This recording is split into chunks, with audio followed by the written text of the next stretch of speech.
8시 뉴스데스크입니다. 북한 김정은 국방위원회 제1위원장이 장성택 처형 이후 첫 공개활동으로 인민군 설계연구소를 찾았습니다. 앞으로 군을 더욱 강화하는 선군 정치를 하겠다는 의도로 풀이됩니다. 중국 선양, 단둥 등에 파견된 북한 무역 관계자들이 줄줄이 본국으로 소환되고 있습니다. 장성택 추종 세력을 분류해 숙청하고 대외 활동 인원 단속을 본격화한 것으로 추정됩니다. 통일외교 안보부서 당국자들은 휴일에도 출근해 북한 동향을 주시했습니다. 국방부는 작전 관련 주요 보직자들에게 골프를 금지하고 음주를 자제하라는 지시를 내렸습니다. 서울과 경기도에 산발적으로 눈이 내렸습니다. 곳곳이 빙판길로 변해 교통사고와 낙상사고가 우려됩니다. 낮에도 기온이 영하권에 머무는 강추위가 일요일인 내일까지 계속될 것으로 예상됩니다. 스키장과 스키장 주변 대여점에서 빌리는 스키부츠와 스키복에서 세균이 무더기로 검출됐습니다. 스키복과 부츠에선 악취를 유발하는 세균이, 엉덩이와 무릎 보호대에선 피부염을 일으키는 세균이 나왔습니다. 유명 개그우먼이 공연을 위해 구급차를 이용한 사실이 알려져 비난이 일고 있습니다. 응급 상황 외에는 사용할 수 없지만 일부 연예인들이 공연 시간에 맞추기 위해 사설 구급차를 이용하고 있습니다. 오늘 아침 서울 지하철 1호선 청량역 부근에서 코레일 열차가 멈춰섰습니다. 승객들이 1시간 동안 터널 속 객차 안에 갇혔습니다.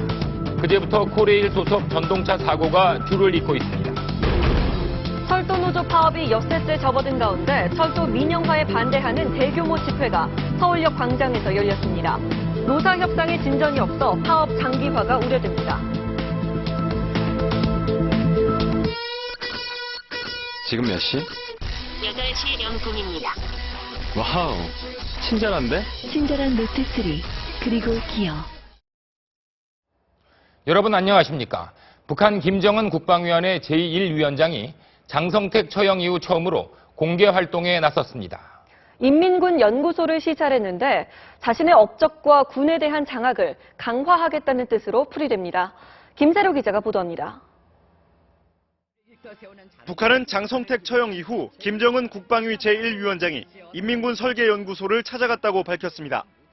김정은은 현지 지도를 통해 전국 요새화 방침과 사회주의 문명국 건설 구상을 관철하는 데 인민군 설계연구소의 임무가 매우 중요하다고 강조하면서 최첨단 설계 장비 지원을 약속했다고 조선중앙통신은 전했습니다. 오늘의 전성기를 대본영지로 더욱 고조시키기 위한 투쟁에서 조선인민군 설계연구소가 선구자의 역할을 수행해야 한다고 지시하셨습니다. 인민군 설계연구소는 지난 1953년 김일성의 지시로 건립됐으며 김정은은 이곳에 인민군 무장장비관, 전쟁승리기념관, 미림승마구락부 등의 설계를 지시했습니다. 장성택 사형 집행 바로 다음 날 김정은이 군 건설연구소를 방문한 것은 군을 더욱 강화하면서 앞으로 김정은 체제 업적으로 내세우는 각종 시설물 건설에 군을 앞세우겠다는 의지를 보인 것으로 분석됐습니다.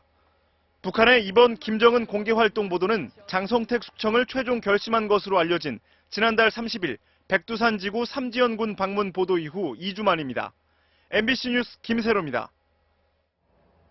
이번 방문에 김정은을 수행한 인물들을 살펴보면 장성택 처형 이후 누가 실세로 부상하고 있는가를 짐작해 볼 수 있습니다.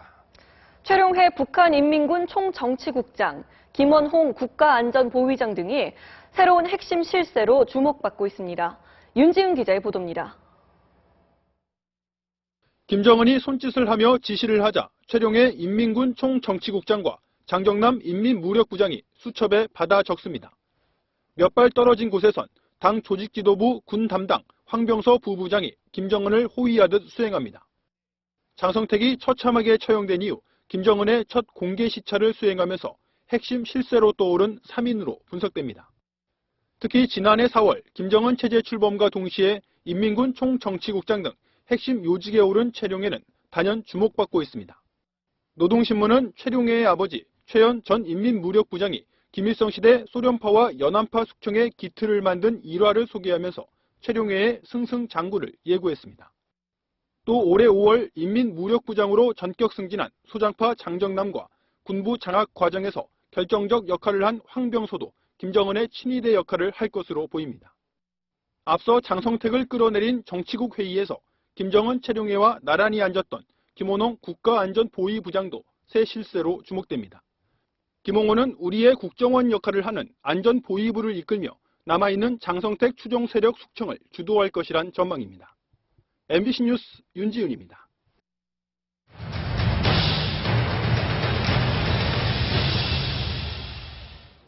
북한이 장성택을 처형한 뒤 중국에 파견한 무역 일꾼들을 대거 소환하고 있습니다.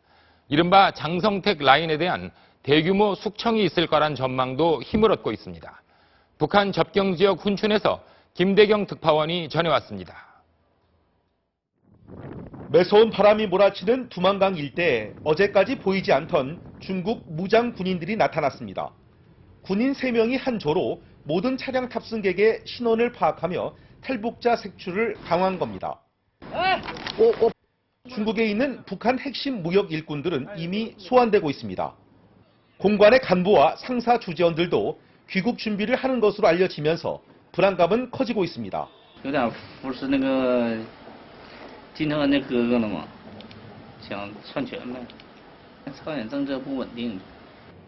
더구나 장성택은 중국과의 광물 수출과 광산 매각에 깊이 관여했기 때문에 장성택 추종 세력에 대한 추가 숙청 소문은 이곳 북중 접경 지역에 직접 전해지고 있습니다.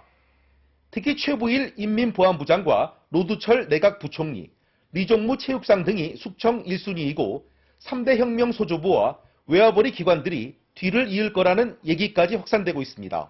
과거 황장엽 비서의 망명 때는 3천여 명이 처벌됐지만 이번엔 장성택의 작은 왕국을 징벌하겠다고 밝힌 만큼 수만 명이 넘는 피해 숙청이 이어질 거란 전망입니다.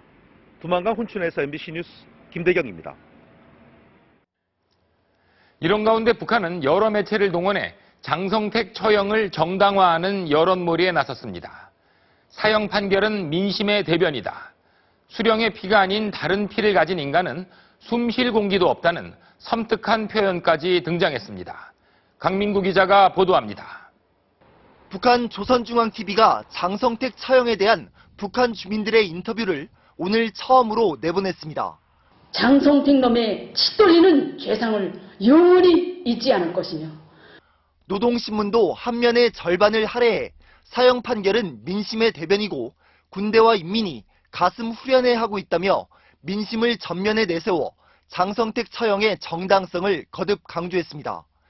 일종의 사설격인 정론에서는 혈육이라 해도 서슴없이 징벌의 총구를 댄다며 고모부인 장성택의 사형에 대한 비난 여론 차단에 나섰습니다.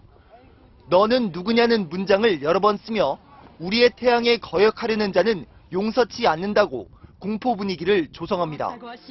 역적무리는 파리를 때려잡듯 무자비하게 쓸어버리겠다는 섬뜩한 표현들에서 민심의 동요를 다잡으려는 북한 권부의 절박한 상황이 그대로 묻어납니다. 하늘 땅 바뀐데도 오직 김정은 동지 한 분밖에 모른다는 이런 투철한 혁명적 신념을 가지고 북한은 장성택 처형 이후 이른바 백두혈통 선전을 강화해 앞으로 김정은 유일 지배 체제가 강화될 것임을 시사하고 있습니다. MBC 뉴스 강민구입니다. 네, 2인자였던 장성택의 처형으로 북한의 체제 불안이 가속화될지 모른다는 관측도 나오고 있는데요. 정부는 당분간 긴장을 늦추지 않고 만에 하나 있을지 모르는 북한의 급변 사태에 대비하기로 했습니다. 공윤선 기자입니다. 장성택이 처참하게 처형된 이후 우리 군 당국은 돌발 사태의 가능성에 주목하고 있습니다. 홍성 경쟁에 의한 오판을 유도할 가능성은 있습니다. 그렇기 때문에 대비를 해야 됩니다. 한국과 미국군은 이미 지난 정부 시절 북한의 급변 상황을 6개로 가정한 작전계획 5029를 만들었으며 이 가운데 쿠데타로 인한 정권 교체나 주민 봉기 등에 따른 내전 사태 등은 중장기적으로 가능성이 높다는 관측입니다. 장성택의 제거로 북한 내 권력 투쟁이 심해지고 최고 핵심부에 균열이 생길 가능성이 크다는 분석입니다. 공포 정치 때문에 충성하는 것처럼 보이겠지만 김정은을 신뢰하고 믿질 않기 때문에 이런 생각을 북한 고위층들이 다 가지고. 하지만 북한이 김정은 1인 독재 체제 확립을 위한 우상화 작업에 속도를 내고 있어 내부 혼란이 급변 사태로 이어질 가능성은 높지 않다는 전망도 나오고 있습니다. 정부는 이틀째 비상체제를 가동했습니다. 통일부는 주말인 오늘 예정에 없던 6일째 장관 주재 간부회의를 열어 북한 움직임을 살폈고 김관진 국방장관은 합참 지휘 통제실을 찾아 경계 강화를 지시했으며 전 군에는 골프 금지령과 음주 자제령이 내려졌습니다. MBC 뉴스 홍윤선입니다. 미국 프로농구 선수 출신인 데니스 로드먼이 다음 주 북한을 방문할 예정입니다. 이미 2차례 북한을 방문했었고 김정은과의 친분을 과시하기도 했었는데요. 이번 방북이 북한 내부의 변화를 관찰할 수 있는 기회가 될 수 있다는 점에서 전 세계에 관심이 쏠리고 있습니다. 뉴욕 이현주 특파원입니다. 올 들어 2차례 북한을 방문했던 미국 프로농구 선수 출신인 데니스 로드먼이 오는 19일 방북길에 오를 예정입니다. 로드먼의 방북을 후원하고 있는 아일랜드의 복권업체는 장성택 처형은 로드먼의 방북에 영향을 미치지 않는다며 오는 23일까지 북한에 머무를 것이라고 밝혔습니다. 김정은 위원장과의 친분을 과시하고 있는 로드먼의 이번 방북은 북한 농구팀 지도와 내년 1월 8일 김정은 위원장의 생일에 맞춘 친선 경기 등을 위해 기획됐습니다. Can you train our Olympic team to compete in the Olympics for the next 3 years? I'm like, okay. 이에 따라 한국은 물론 미국 당국은 로드먼 일행이 계획대로 북한을 방문하게 될지 촉각을 세우고 있습니다. 특히 로드먼이 지난 2차례의 방북 때처럼 김정은 위원장을 만날 것인지가 최대의 관심사입니다. 만일 방북이 성사되고 김정은 위원장을 만난다면 장성택 처형 이후 북한 수뇌부의 동향을 직접 관찰할 수 있는 기회가 되기 때문입니다.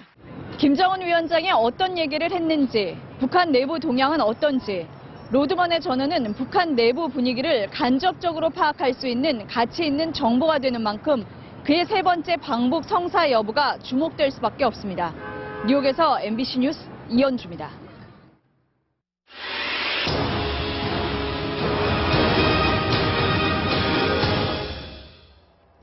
북한이 장성택을 처형하면서 적용한 혐의는 군대를 동원해 정변을 벌이려 했다는 것입니다.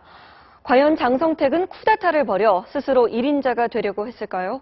정준희 기자가 분석해봤습니다. 2011년 김정일 빈소에서 장성택은 대장 계급장의 군복을 입어 군부에 대한 영향력을 드러냈습니다. 장성택은 형 장성우가 3군단장, 동생 장성길은 5군단 정치위원을 지냈으며 군부 내 추종 세력도 많은 것으로 알려졌습니다. 북한은 처형에 앞서 장성택이 소왕국에서 1번 동지 행세를 했고 앞에서는 순종하는 체하고 뒤에서는 딴 마음을 먹는 양봉 의미를 했다며 쿠데타 기도를 기정사실화했습니다. 군대를 동원하면 정변을 송사시킬 수 있을 것이라고 어리석게 타산하면서 그러나 장성택이 실제로 쿠데타를 시도했는지는 확실하지 않습니다. 쿠데타를 노렸다면 시기적으로 김정은 집권 초가 더 적절했고 지금의 숙청도 군부 쿠데타 세력을 직접 겨눴을 것이라는 분석입니다.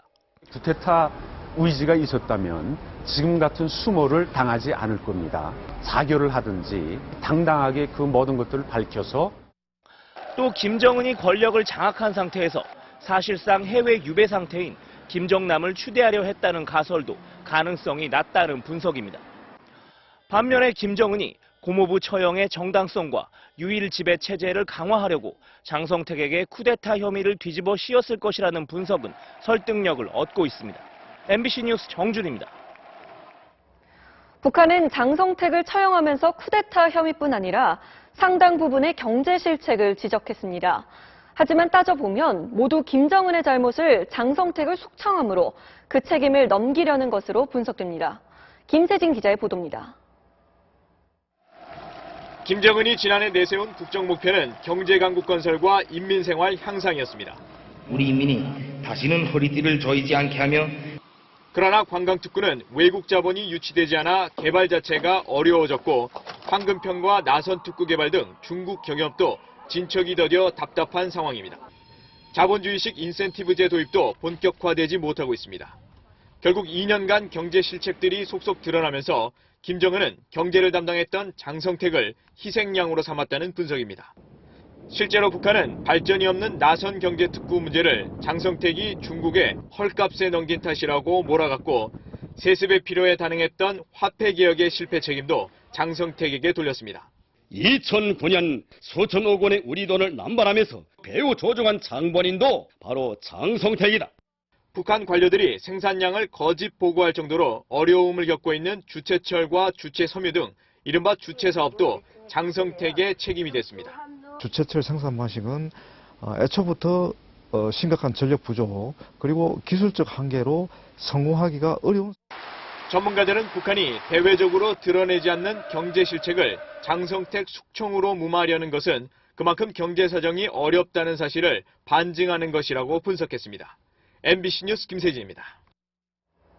북한은 장성택이 처형 직전 재판을 받는 사진과 판결문을 상세하게 공개했습니다. 그런데 판결문에 나타난 장성택의 진술이 과연 사실인지에 대해서는 의문이 많습니다. 천현우 기자의 보도입니다. 조선중앙통신은 특별군사재판에서 범행이 100% 입증됐고 장성택이 전적으로 시인했다는 내용의 판결문을 전했습니다. 특히 심리 과정에서 현 정권에 불만을 품게 하려고 시도했다.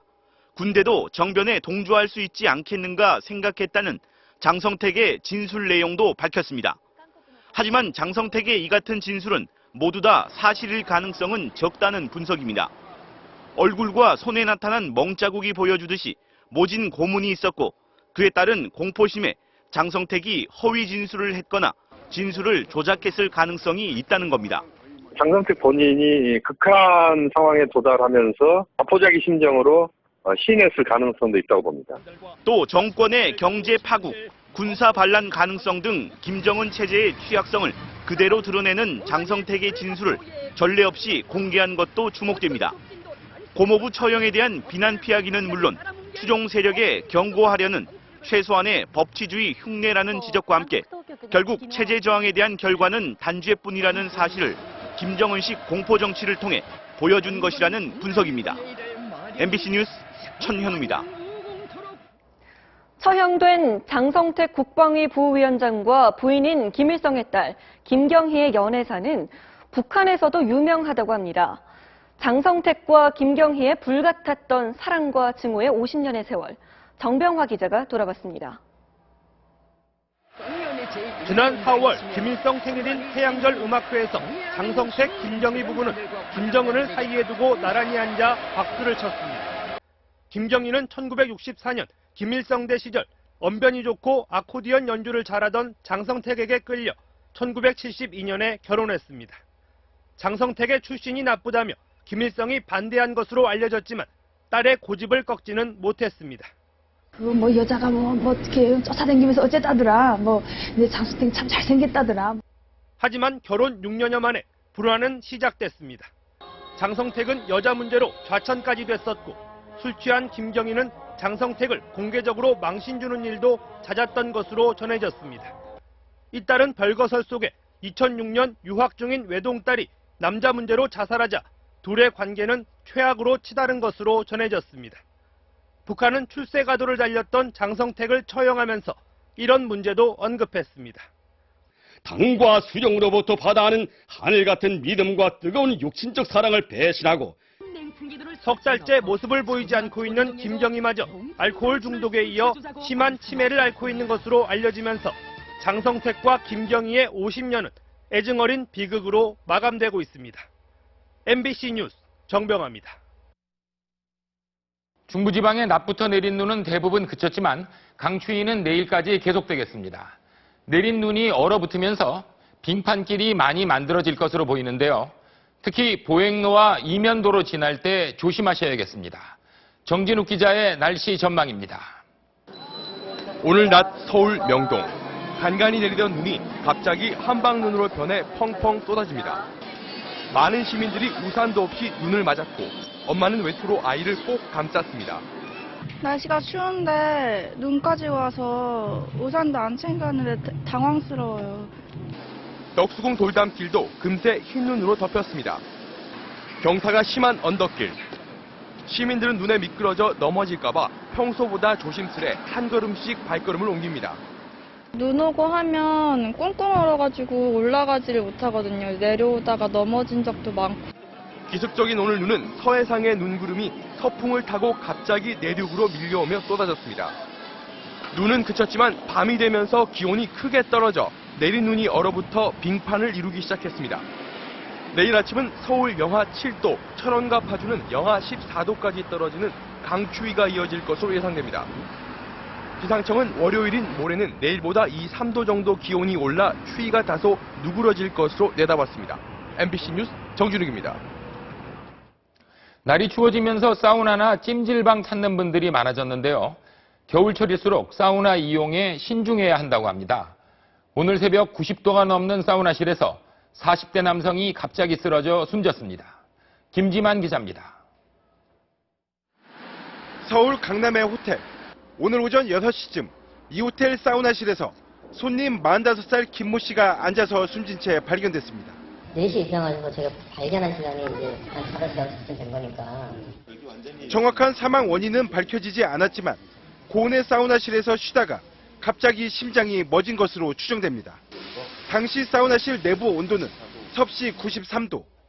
바깥 기온이 영하 7도에 머물렀던 점을 볼 때 체온이 크게 변하면서 돌연사했을 가능성이 큽니다. 실제로 추위에 적응돼 있다가 뜨거운 사우나에 들어가게 되면 적정 체온을 유지하기 위해 심장 박동이 급격히 빨라집니다. 겨울철 온도차가 크고 이에 대한 신체 반응, 특히 기존의 혈관 질환을 갖고 있는 경우가 더 심각하게 올 수가 있습니다. 때문에 몸이 약한 노인이나 고혈압과 당뇨병 등을 앓고 있는 사람은 겨울엔 사우나를 하지 않는 게 좋습니다.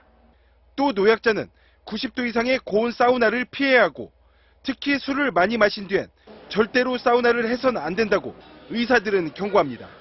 MBC 뉴스 김지만입니다. 오늘 오후 경부고속도로에서 승용차 한 대가 대형 트럭 사이에 끼는 4종 추돌 사고가 나서 운전자와 가족 등 6명이 숨졌습니다. 이동경 기자가 보도합니다. 고속도로를 달리던 승용차가 처참하게 부서졌습니다. 오늘 오후 2시쯤 울산시 울주군 경부고속도로 하행선에서 25톤 트럭이 승용차를 들이받았습니다. 이 충격으로 승용차가 떠밀려 앞에 있던 다른 25톤 트럭에 다시 부딪혔고 화물차 사이에 낀 승용차는 박살이 났습니다. 승용차에 함께 탔던 전 씨와 전 씨의 11살과 8살 난 두 아들 등 어른 2명과 어린이 4명이 한꺼번에 숨졌고 다른 차에 있던 3명도 다쳤습니다. 아반떼 차가 최고 뒤에 이제 있었습니다. 그런데 그걸 못 보고 25톤 카고 트럭이 뒤에서 추돌한 거죠. 오후 3시쯤엔 경기도 용인 경전철 에버랜드역 앞 도로에서 관광버스와 시내버스가 충돌했습니다. 이 사고로 관광버스를 몰던 54살 정모 씨와 대만인 관광객 등 10명이 다쳤습니다. 경찰은 시내버스가 중앙선을 넘어가면서 사고가 난 것으로 보고 있습니다. 오늘 오후 서울 지하철 7호선 고속터미널역 승강장 등에 폭발물을 설치했다는 협박 전화가 걸려와 지하철 세대가 반포역에 서지 않고 통과했습니다. 경찰은 수색을 했지만 폭발물은 없었다며 CCTV를 통해 용의자를 찾고 있다고 밝혔습니다. MBC 뉴스 이동경입니다. 유명 개그우먼이 공연 시간에 늦었다며 구급차를 이용한 사실이 알려져 네티즌들의 비난이 쏟아지고 있습니다. 일부 연예인들이 스케줄을 핑계로 구급차를 이용한 사례는 이번뿐이 아니고 종종 있어왔던 일이라고 합니다. 김기태 기자의 보도입니다. 사설 구급차 한 대가 부산의 한 공연장으로 빠르게 들어옵니다. 차에서 내린 개그우먼 강유미 씨가 다급하게 뛰어갑니다. 김해공항에서 구급차를 탄 강 씨는 공연에 늦어 구급차를 타고 이동하는 중이라는 글과 함께 구급차 내부 사진을 SNS에 올렸습니다. 이 내용은 인터넷에 급속히 퍼졌고 네티즌들의 비난이 쏟아졌습니다. 강 씨의 소속사 측은 한 매체를 통해 수능날 수험생도 이용해 괜찮은 줄 알았다, 죄송하다라고 해명했지만 논란은 더 커졌습니다. 응급의료법상 구급차는 응급 상황 외에는 사용할 수 없지만 일부 연예인 등은 종종 사설 구급차를 사적으로 이용하고 있습니다. 제가 몇 명을 태웠냐면 그다음 전화도 있지 않습니까? 사이렌 켜고 중앙선을 넘고 한 30분 거리를 한 10분 만에 도착을 하죠. 부산시 소방본부는 119 구급차도 현장으로 출동할 때에만 사이렌을 켠다며 강 씨를 태운 사설 구급차의 소속과 법규 위반 여부 등 사태 파악에 나섰습니다. MBC 뉴스 김기태입니다.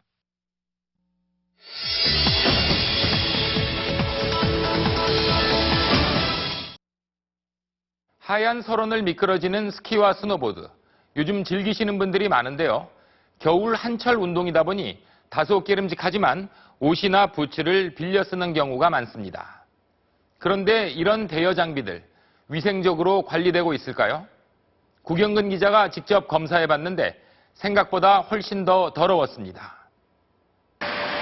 스키나 스노보드 입문자들은 대부분 옷을 빌려 입습니다. 아직은 좀 실력이 안 돼서 그렇고요. 1년에 겨울에만 좀 단기간으로 좀 즐기기 때문에. 하지만 입을 때마다 찜찜한 기분을 떨칠 수 없습니다. 신던 양말 신는 것처럼 그런 땀 흘렸던 그런 축축한 느낌? 얼룩진 것도 상당히 있고 쾌쾌한 냄새도 있고. 강원도, 경기도의 스키장과 주변 장비 대여점에서 10벌의 옷과 부츠를 빌려 간이 측정기로 세균 오염도를 측정해봤습니다. 스키복 상의에서 3,800, 하의 4,400, 부츠에서는 무려 6,200 RLU가 나왔습니다. 스키장 안 콘도의 변기 2,700 RLU보다 훨씬 지저분한 수준입니다. 동생 같은 경우는 되게 민감한데 그런 거 입고 나면 축축하다고 막 빨간 반점도 나오고 막. 어떤 세균이 나오는지 전문가와 함께 배양 검사를 진행했습니다. 옷과 부츠에서는 악취를 유발하는 마이크로코쿠스가 나왔고 엉덩이와 무릎 보호대에서는 피부염을 유발할 수 있는 포도상구균이 검출됐습니다. 피부가 손상이 있을 경우에 염증을 일으킬 수 있겠고요. 심한 경우에는 고름집같이 심한 염증을 일으킬 수 있습니다. 옷과 장비 대여업자는 스키용품의 특성상 자주 씻기 어렵다고 말합니다. 세탁을 이제 하면은 이제 좀 빠지니까 오래가지 않고 지저분해지면은 고작해야 탈취제를 뿌리는 정도입니다. 뿌려가지고 말릴 때 뿌려가지고 말리거든요. 땀에 젖어 마르지 않은 천은 세균이 번식하기 좋은 환경. 어쩔 수 없이 빌려서 써야 한다면 최대한 말려 사용하는 게 중요하다고 전문가들은 조언합니다. MBC 뉴스 구경근입니다. 오늘 아침 서울 지하철 1호선 전동차가 고장나 승객들이 1시간 넘게 차 안에 갇혀 있어야 했습니다. 지하철 1호선은 파업 중인 코레일에서 담당하고 있는데 벌써 사흘 연속 크고 작은 고장과 사고가 이어지고 있습니다. 손병산 기자의 보도입니다. 오늘 오전 7시 50분쯤 서울 지하철 1호선 청량리역에서 제기동역으로 가던 전동차가 전기 공급에 이상이 생겨 선로에 멈춰섰습니다. 이후 움직였다가 다시 멈추는 일이 반복되면서 한 정거장 가는데 1시간 10분이 걸렸고 그 사이 전동차 전원도 자꾸 꺼져 승객들이 불안에 떨었습니다. 1시간 동안이나 있었으니까 그래서 엄마 답답해 숨이 막혀 그래서 어떻게 할 수가 없으니까. 노조가 파업 중인 코레일 전동차가 고장이나 사고를 일으킨 건 최근 사흘 동안 벌써 8번. 코레일은 정확한 원인은 알 수 없지만 기온이 떨어지면서 지상 구간이 많은 1호선에서 전원 장치 등에 문제가 생기는 것으로 보고 있습니다. 요새 날씨가 좀 약간 춥잖아요. 걸다가 녹으면서 그 습기가 전차선에 작용을 하는 건지. 반면 파업 때문에 전동차 점검 인력이 부족해져 사고가 잦고 사고가 난 뒤에도 대처가 늦는 것 아니냐는 지적도 나옵니다. 빠르게 이제 조치하고 후속 조치를 취해야 사람들이 밀리지 않고 이렇게 것들이 가능한데 사실 그런 부분들은 많이 서툴죠. 추위 때문인지 혹은 파업 때문인지는 분명하지 않지만 유난히 잦은 고장에 불안한 마음으로 지하철을 탈 수밖에 없는 상황입니다. MBC 뉴스 손병산입니다. 철도 파업 6일째입니다. 오늘은 10,000명에 가까운 노조원들이 철도 민영화를 반대하는 집회를 열었습니다. 다음 주부터는 철도 단축 운행이 불가피해졌습니다. 유충환 기자의 보도입니다. 오늘 오후 3시 서울역 광장.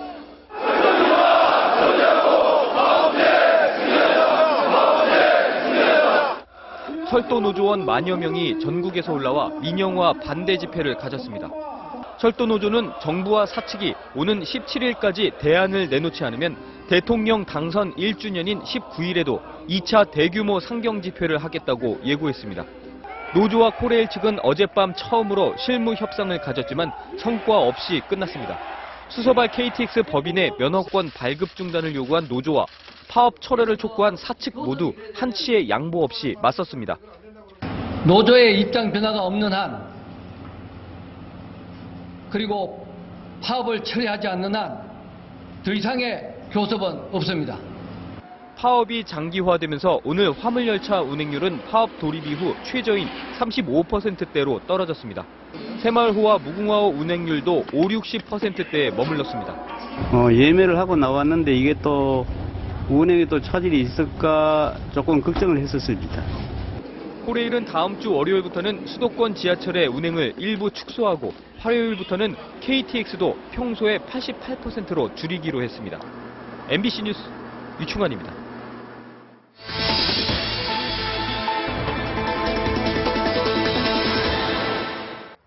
일부 지방대학의 경우 학교 부속병원이 없어 의대생들이 다른 지방에 있는 병원들을 전전하는 등 부실교육 문제가 심각합니다. 교육부로부터 의대를 폐지하라는 조치가 내려졌는데도 내년도 신입생을 모집하는 대학도 있습니다. 현영준 기자가 취재했습니다. 경기도 광명의 한 종합병원. 병원 뒤편 장례식장 옆에 지어진 조립식 2층 건물에선 강릉에 있는 관동대학의 의대생들이 수업을 받고 있습니다. 강의실이 몇 개 있어요? 하나 있어요. 하나. 여기 선생님들은 학생들을 가르쳐본 경험은 좀 많으신 것 같아요? 처음 가르치시는 분들도 있고. 학교 부속병원이 없기 때문인데 의대생들은 이곳 말고도 서울에 있는 병원 3군데를 일주일씩 전전하며 실습 교육을 받고 있습니다. 그런데 감염내과나 혈액종양내과 등 일부 필수 분야 실습은 교수가 없어 아예 이루어지지 않고 있습니다. 감염내과는 선생님을 저희가 구하고 있는 중입니다. 급기야 학부모들은 정상적인 의사 수업을 받게 해달라며 이달 초부터 철야 단식 농성을 벌이고 있습니다. 전북 남원에 있는 서남대 의대 역시 사정이 비슷해 지난 5월엔 교육부로부터 의대를 폐쇄하라는 조치까지 내려졌습니다. 그런데도 서남대는 현재 내년도 의대 신입생들을 선발하고 있습니다. 학교 측은 교육부의 폐과 조치에 대한 집행정지 가처분 신청을 법원이 받아들였고 전주의 한 대형 병원과 의대교육 협약을 맺었기 때문에 문제가 없다는 입장입니다. 하지만 전문가들의 생각은 다릅니다. 의사시험을 패스하기 위한 학원 정도 되는 수준으로 보이지 의학교육의 전문직 교육으로서는 도저히 비춰지지가 않습니다. 의료계는 이 같은 부실 교육이 결국 환자들의 피해로 이어질 것이라면서 철저한 대책 마련을 촉구하고 있습니다. MBC 뉴스 현영준입니다. 내년부터 아파트 가구 수의 최대 15%까지 늘릴 수 있는 이른바 수직 증축 리모델링이 가능해집니다. 침체된 부동산 시장에 활기를 불어넣을 수 있을지 오상현 기자가 돌아봤습니다. 지난해 한강변에 수직 증축된 아파트. 1층은 주차장, 2층은 세대별 수납 공간으로 활용하고 2개 층을 위로 올려 10층짜리를 12층 아파트로 만들었습니다. 건축비를 제외하고 가구당 시세 차익이 약 1억 8천만 원. 내년 4월부터는 최대 3개 층을 올리고 15%까지 가구 수를 늘릴 수 있어 리모델링 수익성이 더 좋아집니다. 건설업계는 조심스럽게 사업 수주를 검토하고 있습니다. 새로운 평면들을 개발하고 또 구조적으로 안전성을 검증할 수 있는 그런 기술들을 확보를 해서 어떤 사업을 진행할 수 있도록. 이곳 분당 같은 일기 신도시 15년 이상 된 아파트들이 대상이지만 거래 활성화나 집값 상승에 대한 기대감은 아직 크지 않은 편입니다. 매도하려고 했던 분들이 서너 건 정도가 매물을 거둬들이고 좀 더 추세를 보겠다. 관건은 늘어난 세대의 분양 성공 여부. 요즘 인기 있는 소형으로 평면을 분할하고 사업비 부담을 낮춰야 한다는 지적입니다.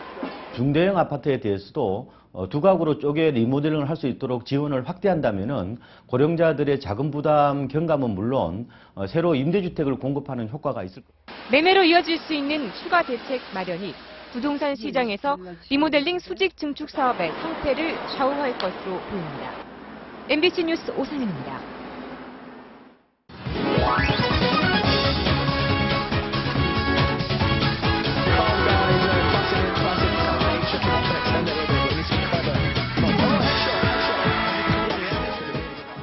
안녕하세요. 스포츠 뉴스입니다. 올림픽 퇴출 위기를 넘긴 태권도가 변신을 거듭하고 있습니다. 처음으로 월드 그랑프리 대회가 열렸는데요. 경기 보는 게 더 재밌어졌다고 하네요. 김한석 기자입니다. 화려한 조명과 음악, 선수 소개가 마치 격투기를 보는 것 같습니다. 세계 태권도 연맹이 야심차게 준비한 제1회 월드 그랑프리 대회가 영국에서 개막했습니다. 가장 눈길을 끄는 건 사상 처음으로 경기장에 깔린 검은색 매트입니다. 기존의 파란색 매트보다 흰색 도복과의 명암 대비가 뛰어납니다. 주간 방송사인 BBC의 요청을 받아들인 결과입니다. 지난 9월 IOC 총회에서 2020년 올림픽까지 핵심 종목으로 살아남은 뒤에도 태권도의 변신은 계속되고 있습니다. 런던 올림픽에 처음 도입돼 판정 시비를 줄인 전자호구제와 즉시 비디오 판독제는 자리를 잡았습니다. LED 광고판으로 수익 개선까지 기대하고 있습니다. 처음으로 생긴 시합에 출전할 수 있어서 영광이었고 정말 감사하고 지금 기쁜 마음이 너무 큽니다. 첫날 우리나라는 김소희와 이인종이 은메달, 차동민이 동메달을 따냈습니다. 이번 대회에는 59개 나라 230명이 참가했고 준결승부터는 세계 100여 개 나라에 생중계됩니다. 내년부터는 매년 12월 체급별 최강자 8명씩만 출전하는 그랑프리 파이널 대회도 열 계획입니다. MBC 뉴스 김한석입니다. 프로농구에서는 2연패에 빠졌던 모비스가 LG의 연승 행진을 막아냈습니다. 양동구 선수가 부상 복귀 이후 최고의 활약을 펼쳤는데요. 서혜연 기자가 전해드립니다. 2연패에 빠졌던 모비스. 오늘은 달랐습니다. 문태영의 슛이 폭발했고 용병 나틀리프는 화끈한 블록슛을 무려 6개나 선보였습니다. 3쿼터에 이미 18점을 앞서갔습니다. 홈팀 LG의 추격은 끈질겼습니다. 최다 관중인 7,181명의 응원을 등이었고 4쿼터 경기 종료 50초 전 문태종의 극적인 3점 슛으로 2점 차로 따라붙었습니다. 바로 그때 양동근이 해결사로 나섰습니다. 28초를 남기고 성공시킨 3점 슛으로 승부를 결정지었습니다. 양동근은 부상 복귀 이후 최다 득점인 14점을 올렸습니다. KCC의 보물 신인 김민구는 아찔한 부상을 당했습니다. 공과 상관없이 코트를 뛰어가던 중 SK 헤인즈의 교묘한 반칙에 밀려 쓰러졌습니다. 잠시 의식을 잃을 정도로 충격이 컸지만 심판이 보지 못해 반칙 선언도 안 됐습니다. 김민구는 3쿼터에 다시 경기에 투입됐지만 이 충격으로 KCC는 3쿼터 내내 단 3점밖에 못 넣고 패했습니다. 오늘 경기로 1위 SK와 2위 LG, 3위 모비스의 승차가 바짝 좁혀지면서 선두권 다툼도 더욱 치열해졌습니다. MBC 뉴스 서혜연입니다. 여자 프로골프 중국 오픈 2라운드에서는 엄마 골퍼 최혜정 선수가 궂은 날씨를 뚫고 단독 선두로 나섰는데요. 오늘의 영상으로 만나보시죠.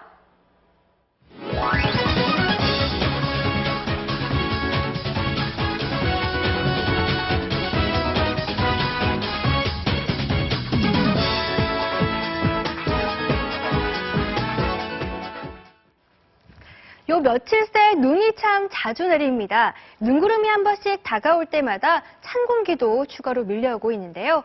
내일로 강추위가 닷새째에 접어들면서 동파 가능성도 더욱 높아지고 있습니다. 기상청 동파지수에 따르면 경기 북부와 동부, 영서와 충북 일부 지역이 매우 높음, 그 밖에 수도권 많은 지역도 높음 지수를 나타내고 있으니까요.